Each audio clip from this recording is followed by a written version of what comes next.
कौन है ये रहस्यमय कॉलर, कैसे करेगी अनुपमा की मदद, और कैसे वनराज से उसके हाथों से निकलेगा एक एक रिश्ता और अंश भी। नमस्कार दोस्तों, स्वागत है आपका आपके अपने चैनल हंग्री स्पिरिट्स में। हंग्री स्पिरिट्स देख रहे सारे दर्शकों का मैं अंजू शर्मा दिल से स्वागत करती हूं। आज अनुपमा को एक फोन आया जो हमने प्री कैप में देखा, जिसमें कोई लेडी अनुपमा से मिलना चाहती है, टीटू के बारे में बात करना चाहती है और देविका साथ में है। तो देविका जब साथ में हो और ऐसा कुछ आगे कांड होना हो तो देविका तो पूरी तरह से अनुपमा को रोशनी भी दिखाएगी और साथ मिलके उस सच की पड़ताल भी करेगी। तो बात करते हैं इस पूरे रहस्य की इस वीडियो में। पहले वही निवेदन, जिन्होंने अभी तक चैनल को सब्सक्राइब नहीं किया है कृपया कर लीजिए, साथ में दोस्तों बेल आइकन दबाइएगा ताकि आपको हमारे वीडियोस के नोटिफिकेशन मिलते रहे। वनराज शाह परेशान है क्योंकि टीटू की मां का पता नहीं चल रहा और जिसको वो इतनी देर से पैसे दे रहे हैं वो भी उसको तलाश नहीं कर पा रहा। वो उसको मैसेज कर रहा है क्योंकि पूजा में बैठे वनराज शाह का ध्यान कहां पूजा में था। अनुपमा हर बात को नोटिस कर रही है और अनुपमा ने वनराज शाह को ये बोलते भी सुन लिया कि किसी औरत को वो शादी पे बुलाना चाहता है।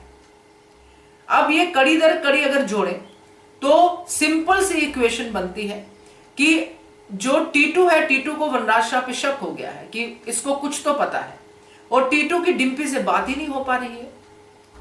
अब टीटू का राज है तो टीटू अपना राज कैसे भी करके डिम्पी के सामने पहले लाना चाहता है, फिर बाकी लोगों से बात करेगा। मगर उसको कहीं ना कहीं टीटू को शक है कि वनराज शाह कुछ तो करने वाला है और जो उसके घर के इर्द गिर्द चक्कर लगा रहे हैं, हो सकता है टीटू ने उनको देख लिया हो।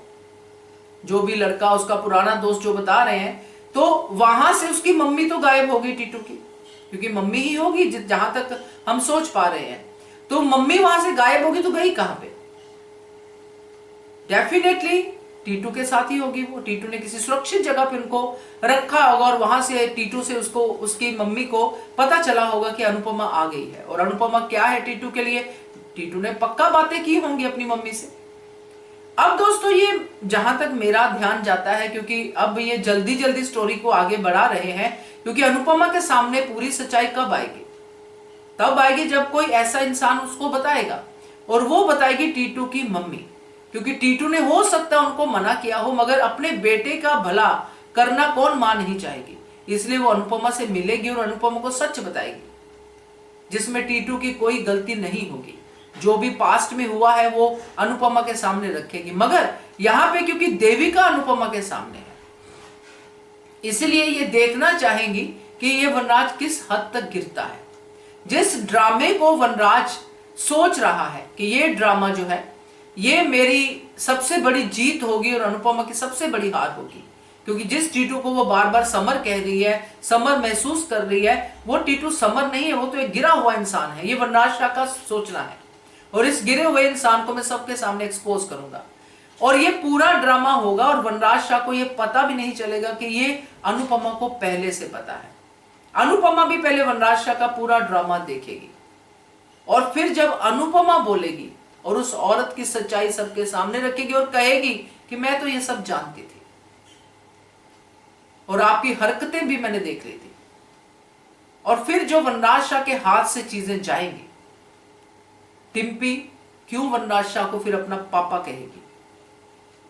अंश क्यों नहीं डिम्पी के पास जाएगा, क्यों नहीं अपने पापा के पास जाएगा?